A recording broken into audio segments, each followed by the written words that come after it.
راوی کا بیان ہے کہ پھر وہ سانپ غائب ہو گیا، لوگوں نے کھودنا شروع کیا، یہاں تک کہ دیوار کی بنیاد تک پہنچے تو حضرت علی علیہ السلام نے ان لوگوں سے کہا کہ اب تم لوگ ہٹ جاؤ۔ سب لوگ ہٹ گئے۔ آپ علیہ السلام قریب آ گئے، اسے کپڑے سے ڈھانکا اور گریہ فرمایا، پھر خود اپنے ہاتھ سے اسے مٹی سے ڈھانک دیا اور کام کرنے والوں کو بلایا کہ تم لوگ اس پر دیواروں کی بنیادیں رکھو۔ پھر جب چہار دیواری بلند ہو گئی تو حکم دیا کہ ساری مٹی اس میں ڈال دو۔ اس بنا پر کعبہ بلند ہوا اور اتنا بلند ہوا کہ لوگ سیڑھی سے اس پر جاتے ہیں۔ باب 202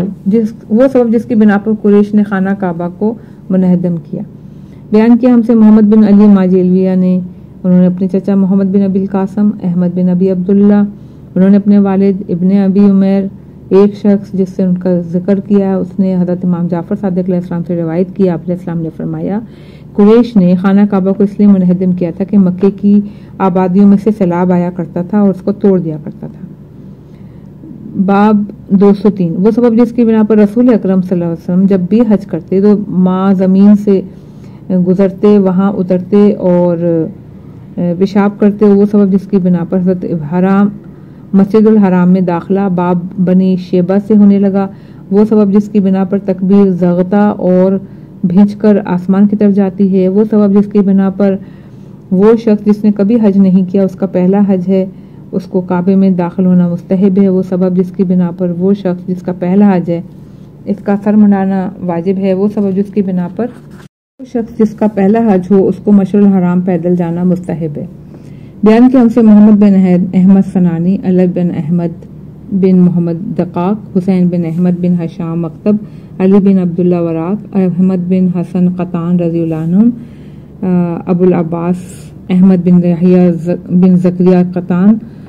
پھر بکر بن عبداللہ بن حبیب، تمیم بن بہلول، انہوں نے اپنے والد انہوں نے ابو الحسن عبدی سلیمان بن مہران،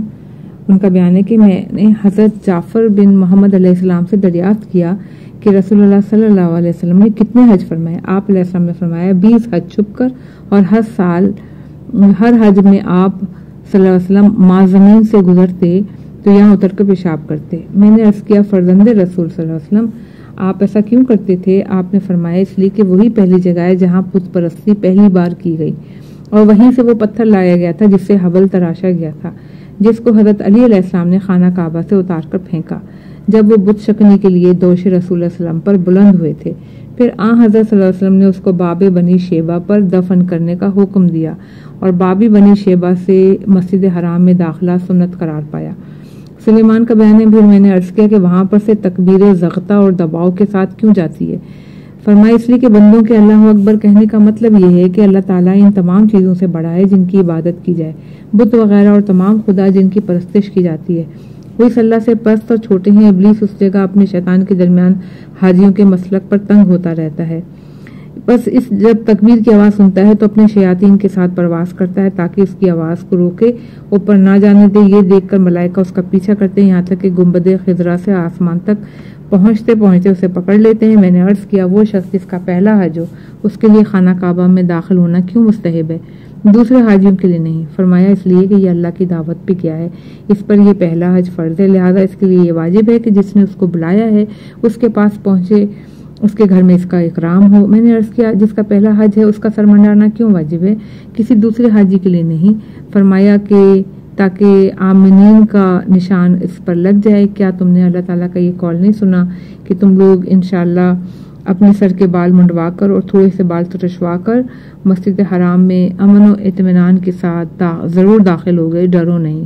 سورہ فتح آیت نمبر 27۔ میں نے عرض کیا پھر جو پہلا حج کر رہا ہے اس پر مشعر الحرام میں پیدل چلنا کیوں؟ آپ نے فرمایا تاکہ وہ جنت میں چہل قدمی کا مستوجب اور حقدار قرار دیا جائے۔ باب 204 وہ سبب جس کی بنا پر مینا کے لیے 3 دن رکھے گئے ہیں۔ بیان کیا میرے والد پھر محمد بن حسن بن احمد بن ولید ان دونوں نے کہا ہم سے، بیان کیا سعد بن عبداللہ، ابراہیم بن ہاشم، محمد بن ابی بکیر، ابی عمیر، انہوں نے اپنے بعض اصحاب انہوں نے حضرت امام جعفر صادق علیہ السلام سے روایت کی ہے۔ راوی کا بیان ہے آپ علیہ السلام نے مجھ سے فرمایا کہ تم جانتے ہو کہ مینا کے لیے 3 دن کیوں رکھے گئے؟ میں نے عرض کیا نہیں۔ میں آپ پر قربان، آپ کی فرمائیں کہ کیوں رکھے گئے؟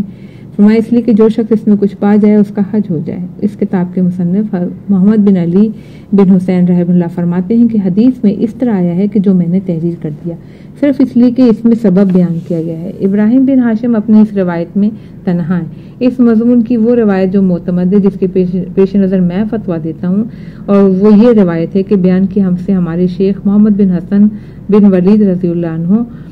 انہوں نے بیان ہم سے محمد بن حسن صفان، پھر یعقوب بن یزید، محمد بن ابی عمیر، جمیل بن دراج، انہوں نے حضرت امام جعفر صادق علیہ السلام سے، آپ علیہ السلام نے فرمایا جو شخص قربانی کے دن قبل زوال شمس مشعر الحرام میں پہنچ گیا، گویا اس نے حج پا لیا، اور جو شخص یوم عرفہ قبل زوال شمس پہنچ گیا اس نے متعۃ الحج پا لیا۔ صفحہ نمبر 475، باب نمبر 205، وہ سبب جس کی بنا پر وہ شخص جس کا احرام باندھنے کا ارادہ ہے اس کے لیے جائز نہیں کہ وہ تیل لگائے جس میں مشک و عنبر پڑا ہوا ہو۔ بیان کیا مجھ سے میرے والد رحم اللہ، پھر سعد بن عبداللہ، محمد بن عیسیٰ، ان کے فرزندوں احمد اور عبداللہ،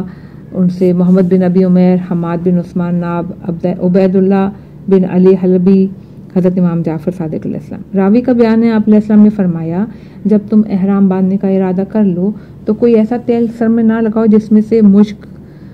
مشک و عنبر پڑا ہوا ہو، اس لیے کہ احرام باندھنے کے بعد بھی اس کی خوشبو تمہارے سر میں باقی رہے گی، اور اس کے سوا جو تیل چاہو لگا لو، اس لیے کہ تم احرام باندھ لو گے تو تم پر کسی قسم کا تیل لگانا حرام ہے جب تک کہ تم احرام نہ کھول لو۔ باب 206، وہ سبب جس کی بنا پر اگر کوئی پالتو پرندہ حرم میں داخل ہو جائے تو اسے پکڑا نہیں جا سکتا۔ میرے والد رضی اللہ عنہ فرمایا کہ بیان کیا ہم سے سعد بن عبداللہ، ایوب بن نوح، صفوان بن یحییٰ، معاویہ بن عمار، حضرت امام جعفر صادق علیہ السلام سے ایک مرتبہ آپ علیہ السلام سے دریافت کیا گیا کہ ایک پالتو چڑیا آئی ہے اور حرم میں داخل ہو گئی ہے۔ آپ نے فرمایا اس کو ہاتھ بھی نہ لگانا، اس لیے کہ اللہ تعالیٰ کا ارشاد ہے وَمِن دَخَلَهُ كَانَ آمَنًا، جو اس میں داخل ہو گیا وہ امن میں ہے، سورہ آل عمران آیت نمبر 97۔ باب 207، وہ سبب جس کی بنا پر رسول اللہ صلی اللہ علیہ وسلم نے عباس رضی اللہ تعالیٰ عنہ کو مینا کی شبوں میں مکے کے اندر رہنے کی اجازت دے دی۔ میرے والد اور محمد بن حسن بن احمد بن ولید رضی اللہ عنہ نے کہا کہ ان سے سعد بن عبداللہ، پھر ہیثم بن مسروق نہدی، حسن بن محبوب، علی بن رعاب، مالک بن عین، انہوں نے حضرت امام محمد باقر علیہ السلام سے، آپ علیہ السلام نے فرمایا کہ عباس رضی اللہ عنہ نے رسول اکرم صلی اللہ علیہ وآلہ وسلم سے اجازت چاہی کہ جب ہائے مینا مکے میں گزاریں اور حاجیوں کو پانی پلانے کے لیے، تو آپ نے انہیں اجازت دے دی۔ باب 208، وہ سبب جس کی بنا پر امیر المومنین علیہ السلام نے ہجرت کے بعد مرتے دم تک مکے کے اندر کبھی شب بسر نہ کی۔ میرے والد رضی اللہ عنہ نے فرمایا کہ ہم سے احمد بن ادریس، محمد بن احمد بن یحییٰ بن عمران اشعری، محمد بن معروف، انہوں نے اپنے بھائی عمر، پھر انہوں نے جعفر بن عقبہ، انہوں نے حضرت ابو الحسن علیہ السلام سے روایت کی ہے۔ آپ علیہ السلام نے فرمایا کہ حضرت علی علیہ السلام نے ہجرت کے بعد مرتے دم تک کبھی مکے میں شب بسر نہیں کی۔ راوی کا بیان ہے میں نے عرض کیا کہ اس کی وجہ کیا تھی؟ آپ علیہ السلام نے فرمایا کہ انہیں برا معلوم ہوتا تھا کہ اس سرزمین پر شب بسر کریں جس سے رسول اللہ صلی اللہ علیہ وسلم نے ہجرت کی ہے، چنانچہ آپ علیہ السلام نماز عصر پڑھنے کے بعد شب بسر کرنے کے لیے مکے سے باہر کہیں چلے جاتے تھے۔ باب 209، وہ سبب جس کی بنا پر محرم کے لیے جائز نہیں کہ وہ خود پر سایہ کرے۔ بیان کیا ہم سے محمد بن حسن رحم اللہ، پھر حسین بن حسن بن آبان، حسین بن سعید، حماد، عبداللہ بن مغیرہ، انہوں نے کہا ایک مرتبہ میں نے حضرت ابو الحسن اول علیہ السلام سے عرض کیا کہ کیا احرام کی حالت میں اپنے پر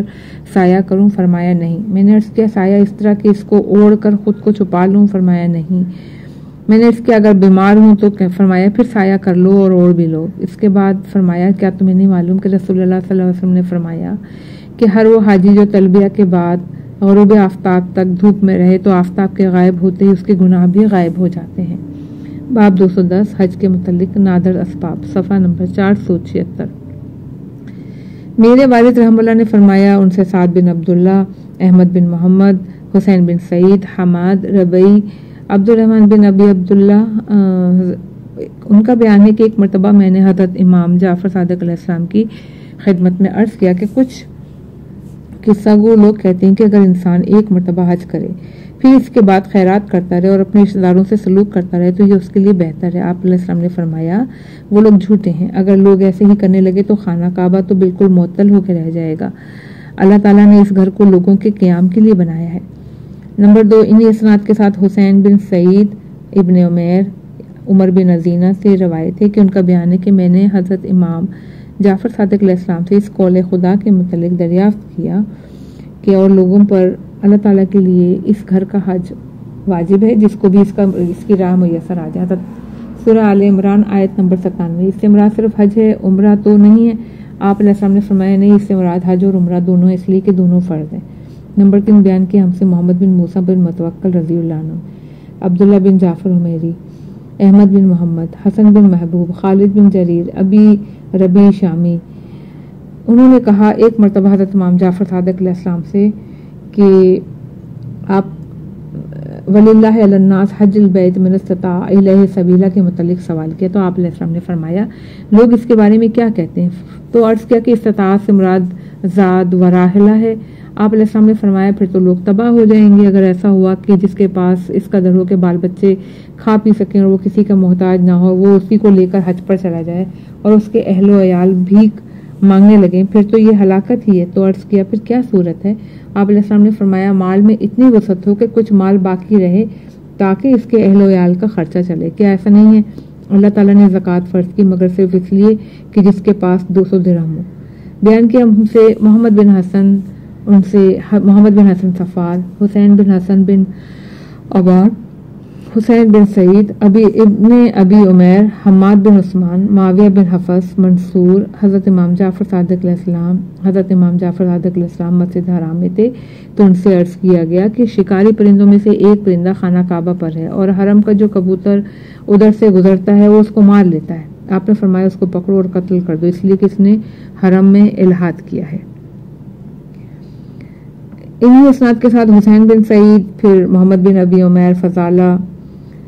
ان راوی کا بیان ہے کہ ایک مرتبہ میں نے حضرت امام جعفر صادق علیہ السلام سے عرض کیا کہ ایک درخت ہے جس کی جڑیں حرم میں ہیں اور شاخیں ہل میں ہیں۔ آپ نے فرمایا اس جڑ کی وجہ سے اس کی شاخیں بھی حرم میں شمار ہوں گی۔ انہی اسناد کے ساتھ روایت کی حسین بن سعید، صفوان بن یحییٰ، ابن مسکان، ابراہیم بن میمون، ان کا بیان ہے کہ ایک مرتبہ میں نے حضرت امام جعفر صادق علیہ السلام سے عرض کیا کہ ایک شخص نے حرم کے کبوتروں میں سے ایک کبوتر کا پر نوچ لیا۔ آپ علیہ السلام نے فرمایا وہ کچھ صدقہ نکال کر کسی مسکین کو دے اور اسی ہاتھ سے صدقہ دے جس سے اس نے کبوتر کا پر نوچا تھا، اس لیے کہ اسی ہاتھ سے اس نے کبوتر کو تکلیف پہنچائی۔ انہی اسناد کے ساتھ حسین بن سعید، فضالہ، حماد، معاویہ، اس نے ایک مرتبہ حضرت امام جعفر صادق علیہ السلام سے دریافت کیا کہ ایک پالتو چڑیا اڑتی ہوئی آئی اور حرم میں داخل ہو گئی۔ آپ علیہ السلام نے فرمایا اسے چھونا بھی نہیں۔ اللہ تعالیٰ فرماتا ہے وَمَن دَخَلَهُ كَانَ آمَنَ، جو اس میں داخل ہو گیا وہ امن میں ہے۔ سورہ آل عمران آیت نمبر 97، صفحہ نمبر 478۔ ہم بیان کیا ہم سے محمد بن حسن صفار، عباس بن معروف، علی بن مہزیار، حسن بن سعید، صفوان، عبد الرحمن بن حجاج،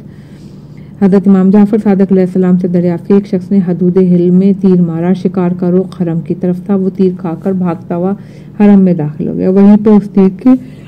زخم کی وجہ سے مر گیا۔ کیا اس شخص پر کوئی تاوان یا کفارہ ہے؟ آپ نے فرمایا نہیں، اس پر کچھ نہیں۔ اس کی مثال ایسے ہے جیسے کسی شخص نے حدود حل کے اندر جال بچھایا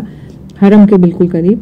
بس ایک شکار اس میں پھنسا تو اس طرح تڑپا کہ وہ حدود حرم میں داخل ہوا اور اس میں مر گیا، تو اس پر کچھ تاوان اور کفارہ نہیں ہے، اس لیے کہ حدود حل میں جال نصب کرنا اس کے لیے حلال تھا۔ اسی طرح شکاری نے بھی جہاں بھی تیر مارا وہ بھی اس کے لیے حلال تھا، اس پر بھی کوئی کفارہ نہیں، اس لیے کہ تاوان اور کفارہ نہیں، اس لیے کہ تیر مارنے کے بعد جو کچھ ہوا وہ اس کا ذمہ دار نہیں ہے۔ میں نے عرض کیا اس کو تو لوگ قیاس کہتے ہیں۔ آپ علیہ السلام نے فرمایا میں نے ایک چیز کی مثال ایسی چیز سے دی تاکہ تمہاری سمجھ میں آ جائے۔ میرے والد رحمہ اللہ علی بن ابراہیم، انہوں نے اپنے والد، پھر ابن ابی عمیر، پھر خلاد، پھر حضرت ابی عبداللہ امام جعفر صادق علیہ السلام سے روایت کرتے ہیں کہ راوی کا بیان ہے کہ اس نے آپ علیہ السلام سے ایک ایسے شخص کے متعلق مسئلہ پوچھا جس نے حرم کے کبوتروں میں سے ایک کبوتر کو ذبح کر دیا۔ آپ علیہ السلام نے فرمایا اس پر فدیہ اور کفارہ ہے۔ راوی نے کہا پھر اسے کھایا جائے؟ فرمایا نہیں۔ پھر کہیں گے پھینک دیں؟ آپ نے فرمایا پھر اس پر ایک اور فدیہ اور کفارہ لازمی ہو جائے گا۔ راوی نے پوچھا پھر وہ کیا کریں؟ آپ نے فرمایا اس کو دفن کر دے۔ بیان کیا ہم سے محمد بن حسن، پھر حسین بن حسن بن ابان، حسین بن سعید، حماد بن عیسیٰ، معاویہ بن وہب۔ راوی کا بیان ہے کہ ایک مرتبہ میں نے حضرت امام جعفر صادق علیہ السلام سے دریافت کیا کہ مکہ اور مدینہ ویسے ہی شہر ہیں جیسے دوسرے تمام شہر؟ فرمایا ہاں۔ میں نے عرض کیا آپ کے بعض اصحاب نے آپ سے روایت کی کہ آپ نے فرمایا کہ مدینے میں 5 وقت کی نماز قائم کرو۔ آپ نے فرمایا وہ ہمارے اصحاب تھے جو مسجد میں آتے تھے مگر نماز کے وقت وہاں سے نکل جاتے تھے، یہ میں نے ان کے لیے برا محسوس کیا اس لیے یہ کہا۔ انہی اسناد کے ساتھ روایت ہے حماد بن عیسیٰ فضالہ سے، پھر معاویہ، پھر ان کا بیان ہے کہ ایک مرتبہ حضرت امام جعفر صادق علیہ السلام سے عرض کیا کہ میرے ساتھ میری والدہ ہیں، ان کو درد اور تکلیف ہے۔ آپ علیہ السلام نے فرمایا ان سے کہہ دو کہ آخر میقات میں احرام باندھے، اس لیے کہ رسول اللہ صلی اللہ علیہ وسلم نے اہل مدینہ کے لیے ذوالحلیفہ کو میقات قرار دیا ہے اور اہل مغرب کے لیے جعفہ کو، بس میری والدہ جعفہ سے احرام باندھا۔ بیان کیا ہم سے محمد بن موسیٰ بن متوکل، ان سے محمد بن جعفر حمیری، احمد بن محمد، حسن بن محبوب، ابراہیم کرخی، اس نے بتایا کہ میں نے ایک مرتبہ حضرت امام جعفر صادق علیہ السلام سے ایک ایسے شخص کے متعلق سوال کیا جس نے حج کے مہینوں کو چھوڑ کر کسی اور مہینے میں، اور رسول اللہ صلی اللہ علیہ وسلم نے جو میقات بتائے ہیں ان سب کو چھوڑ کر کسی اور جگہ سے حج کے لیے احرام باندھا۔ آپ نے فرمایا اس کا احرام کوئی چیز نہیں، اگر وہ چاہے تو اپنے گھر واپس جائے، حج کرنا چاہتا ہے تو جائے مگر کسی میقات پر پہنچے اور پھر سے احرام باندھے، اس کو عمرہ قرار دے، یہ اس لیے کہ گھر واپس جانے سے بہتر ہے، اس لیے کہ اس نے حج کے لیے احرام کا اعلان کر دیا ہے۔ نمبر 3 بیان کیا ہم سے محمد بن حسن رحم اللہ، محمد بن حسن صفار، عباس بن معروف، علی بن مہزیار، حسین بن سعید، نظر بن عاصم، ابی بصیر، ایک مرتبہ میں نے حضرت امام جعفر صادق علیہ السلام سے دریافت کیا کہ کیا حالت احرام میں کوئی شخص اپنی کمر سے وہ پیٹی باندھ لے جس میں اس کا خرچہ وغیرہ ہے؟ آپ نے فرمایا اس کو مضبوط باندھ کر رکھے، اس لیے کہ اسی خرچ پر تو حج مکمل ہوگا۔ میرے والد رحم اللہ، ان سے سعد بن عبداللہ، یعقوب بن یزید، حماد بن حریث، زرارہ، حضرت امام محمد باقر علیہ السلام سے ایک شخص کے متعلق روایت کی جس نے حالت حرام میں بھول کر اپنی زوجہ سے ہم بستری کر لی۔ آپ نے فرمایا اس پر کچھ نہیں ہے، وہ ایسا ہی ہے جیسے کہ کوئی شخص ماہ رمضان میں بھول کر کوئی چیز کھا لے۔ باب 211 وہ سبب جس کی بنا پر عرفات میں حضبات کے قریب رہنا واجب ہے۔ بیان کیا ہم سے محمد بن حسن رحم اللہ نے، پھر محمد بن حسن صفار، محمد بن عیسیٰ، ان کے فرزندوں احمد اور عبداللہ، ان سے محمد بن ابی عمیر، حماد بن عثمان، عبید اللہ بن علی حلبی، انہوں نے کہا کہ حضرت امام جعفر صادق علیہ السلام نے ارشاد فرمایا کہ جب تم عرفات میں وقوف کرو تو حضبات کے قریب رہو، اور وہ پہاڑیاں ہیں، جس لیے کہ رسول اللہ صلی اللہ علیہ وسلم نے فرمایا کہ اصحاب عراق کا حج ہی نہیں ہوگا، یعنی وہ لوگ جو عراق کے پاس وقوف کرتے ہیں۔ باب نمبر 212 شکار کی ممانعت کا سبب۔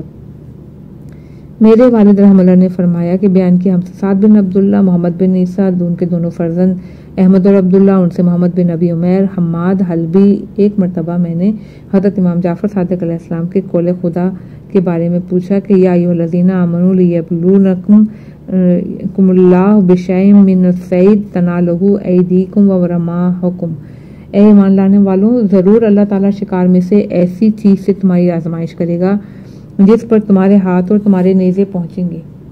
سورہ مائدہ آیت نمبر 94 کے متعلق دریافت کیا تو آپ علیہ السلام نے فرمایا اللہ تعالیٰ ہر جگہ ان لوگوں کے سامنے شکار ظاہر کرتا ہے اور وہ ان حاجیوں کے قریب بھی ہو جاتے ہیں تاکہ اللہ ان کا امتحان لے۔ صفحہ نمبر 480 باب 213 وہ سبب جس کی بنا پر عورت کو حالت احرام میں سرما لگانا مکروہ ہے۔ میرے والد رحم اللہ، سعد بن عبداللہ، محمد بن عیسیٰ، ان کے دونوں فرزند احمد اور عبداللہ، پھر ان سے محمد بن ابی عمیر، حماد حلبی، ایک مرتبہ میں نے حضرت امام جعفر صادق علیہ السلام سے دریافت کیا کہ عورت حالت احرام میں سرما لگائے؟ آپ نے فرمایا نہیں، سرما نہ لگائے۔ میں نے عرض کیا صرف سیاہی سے جس میں خوشبو نہ ہو؟ راوی کا بیان ہے کہ آپ علیہ السلام نے اس کو بھی مکروہ بتایا اس لیے کہ یہ بھی زینت ہے۔ پھر فرمایا اگر مجبور و مستر ہے تو سرما لگائے۔ نمبر 2 بیان کیا ہم سے محمد بن حسن، پھر حسین بن حسن بن ابان، حسین بن سعید، حماد بن عیسیٰ، حریث، حضرت امام جعفر صادق علیہ السلام سے روایت کیے عورت سیاہ سرما حالت احرام میں نہ لگائے اس لیے کہ سیاہ سرما زینت ہے۔ باب 214 وہ سبب جس کی بنا پر اگر کوئی حالت حرام میں عورت کی پنڈلی یا فرج دیکھ لے، اس کی منی خارج ہو جائے تو اس پر ایک جانور کا کفارہ دینا واجب ہے۔ بیان کیا ہم سے محمد بن علی ماجلویہ، اپنے چچا محمد بن ابی القاسم، محمد بن علی کوفی، خالد بن اسماعیل، انہوں نے ایک شخص سے جس نے ان سے یہ حدیث بیان کی، اس نے ابی بصیر، پھر انہوں نے کہا کہ ایک مرتبہ میں نے حضرت امام جعفر صادق علیہ السلام سے ایک ایسے شخص کے متعلق دریافت کیا جس نے حالت احرام ایک عورت کی پنڈلی یا فرج کو دیکھا اور اس کی منی خارج ہو گئی۔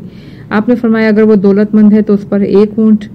اور متوسط الحال ہے تو ایک گائے، اور فقیر و مفلس ہے تو ایک بکری کی قربانی واجب ہے۔ پھر فرمایا لیکن یہ میں نے اس کی منی کی وجہ سے واجب قرار نہیں دیا بلکہ اس کے دیکھنے کی وجہ سے کہ جس کا دیکھنا اس کے لیے حلال نہیں تھا۔ باب 215 وہ سبب جس کی بنا پر حج افضل ہے صوم و صلات سے۔ میرے والد رحم اللہ نے فرمایا، بیان کیا ہم سے سعد بن عبداللہ، احمد بن محمد بن عیسیٰ، حسین بن سعید، صفان، سیف تمار، حضرت امام جعفر صادق علیہ السلام سے روایت کی، آپ نے فرمایا میرے پدر بزرگوار علیہ السلام فرمایا کرتے تھے حج افضل ہے روزے اور نماز سے، اس لیے کہ نماز پڑھنے والا ایک ساتھ کے لیے اہل و عیال سے توجہ ہٹاتا ہے، روزہ رکھنے والا دن ہی دن میں اپنے اہل و عیال سے توجہ ہٹاتا ہے، مگر حج کرنے والا اپنے بدن کو تھکاتا ہے، اپنے نفس کو کڑھاتا ہے، اپنے مال کو خرچ کرتا ہے اور طویل عرصے تک اپنے اہل و عیال سے دور رہتا ہے، نہ اسے مال ملنے کی امید ہے نہ تجارت کا ارادہ ہے۔ میرے والد فرماتے ہیں کہ ایک شخص کے لیے اس سے بہتر کیا بات ہے کہ جب تم لوگ شمال اور جنوب عرفات میں وقوف کیے ہوئے ہوں اور اپنے اہل و عیال کو حج کے لیے لے کر آئے، ان سب کے ساتھ اللہ تعالیٰ سے دعا مانگے۔ انہی اسناد کے ساتھ صفوان اور فضالہ سے روایتیں انہوں نے روایت کی، قاسم بن محمد کاہلی کہ انہوں نے کہا ایک مرتبہ میں نے حضرت ابو عبداللہ امام جعفر صادق علیہ السلام کو حج کا تذکرہ کرتے ہوئے سنا۔ آپ علیہ السلام نے فرمایا کہ رسول اللہ صلی اللہ علیہ وسلم کا ارشاد پاک ہے کہ یہ حج دو جہانوں میں سے ایک ہے، یہ ضعفا کا جہاد ہے، ہم لوگ ضعفا ہیں، علاوہ بری کوئی شے حج سے افضل نہیں سوائے اس نماز کے جو حج میں ادا کی جائے، یعنی حج میں نماز بھی ہے لیکن نماز میں تو حج نہیں ہے۔ اگر تمہیں قدرت ہے تو حج کو ہرگز نہ چھوڑو، کیا تم نہیں دیکھتے کہ اس میں تمہارے بال الجھے ہوئے ہیں، تمہارا جسم بدحال اور گندا رہتا ہے، تمہیں عورتوں کو دیکھنا منع ہوتا ہے، ہم لوگوں کو دیکھو کہ ہم یہاں ہیں قریب کے رہنے والے، پانی بھی ہم لوگوں سے متصل ہے، مگر ہم لوگ حج کا ارادہ نہیں کرتے کہ اس میں مشقت برداشت کرنی پڑے گی، اور ایک تم لوگ ہو کہ دور دور دراز ملکوں سے آئے ہوئے ہو، کوئی بادشاہ یا کوئی رایا جب حج کے لیے پہنچتا ہے اس کو زحمت و مشقت برداشت کرنی پڑتی ہے، اس کو کھانے پینے میں، آب و ہوا میں، دھوپ میں تبدیلی آ جاتی ہے، کسی کے لیے ممکن نہیں کہ اس کو رد کر سکے۔ چنانچہ اللہ تعالیٰ کا ارشاد ہے وَتَحَمُّلْ أَثْقَالَكُمْ إِلَىٰ بَلْدٍ لَمْ تَكُونُوا بِالْغِيِّ إِلَّا بِشَقِّ الْأَنفُسِ إِنَّ رَبَّكُمْ لَرَءُوفٌ رَحِيمٌ، اور سواری کے جانور تمہارے سامان کو ایسے شہروں تک اٹھا کر لے جاتے ہیں جن کا وہاں تک پہنچنا بغیر مشقت کے ممکن نہیں، بے شک تمہارا رب رؤوف الرحیم ہے۔ سورہ نحل آیت نمبر 7۔ باب 216 وہ سبب جس کی بنا پر احرام باندھے ہوئے شخص کو آزادی دی گئی ہے کہ اگر وہ چاہے تو اپنے جسم پر چڑھی ہوئی اونٹوں کی چچڑی اٹھا کر پھینک دے۔ میرے والد رحم اللہ علی بن ابراہیم اپنے والد سے ابن ابی عمیر حماد حلبی حضرت امام جعفر صادق علیہ السلام ان سے روایت ہے کہ ایک شخص نے آپ علیہ السلام سے سوال کیا کہ کیا آپ کا حکم ہے اگر مجھ پر اونٹ کی چچڑی یا کیڑے مکوڑے چڑھ جائیں تو کیا میں انہیں اتار کے پھینک دوں؟ آپ نے فرمایا بلکہ ان کے چھوٹے چھوٹوں کو بھی، اس لیے کہ وہ سب بغیر کسی سہارے کے چڑھ جاتے ہیں۔ باب 217 وہ سبب جس کی بنا پر بعض اوقات جھگڑا نہیں ہوتا۔ بیان کہ ہم سے محمد بن علی ماجلویہ اپنے چچا محمد بن ابی القاسم، محمد بن علی کوفی، خالد بن اسماعیل، انہوں نے ایک شخص سے، انہوں نے ابی بصیر، پھر ایک مرتبہ حضرت امام جعفر صادق علیہ السلام سے ایک شخص کے متعلق سوال کیا جو حالت احرام میں ہے، وہ ایک کام کرنا چاہتا ہے، اس کا ساتھی کہتا ہے کہ خدا کی قسم یہ کام نہ کرو، وہ کہتا ہے خدا کی قسم میں تو یہ کام کروں گا، اور یہ اسے بار بار دہراتا ہے، کیا اس پر کفارہ لازم آئے گا؟ وہ جھگڑا اور جدال کرنے والوں پر لازم آتا ہے؟ آپ نے فرمایا نہیں، یہ دونوں ایک دوسرے کے اکرام کے لیے کہتے ہیں، اس سے معصیت لازم نہیں آتی۔ نیز راوی نے یہ بیان کیا کہ ایک سائل نے آپ علیہ السلام سے سوال کیا کہ ایک شخص نے حالت احرام میں ایک ہرن کو تیر مارا جو اس کے اگلے پاؤں پر پڑا، وہ لنگڑانے لگا۔ آپ نے فرمایا اگر وہ ہرن جا کر چرنے لگا ہے تو اس پر کوئی فدیہ نہیں، اگر وہ اپنے رخ پر بھاگ گیا اور نہیں معلوم کہ اس کا حشر کیا ہوا تو اس شخص پر فدیہ اور کفارہ واجب ہے، اس لیے کہ نہیں معلوم اس کا کیا بنا، ہو سکتا ہے وہ مر گیا ہو۔ باب 218 جس کی بنا پر ایک محرم شخص کے لیے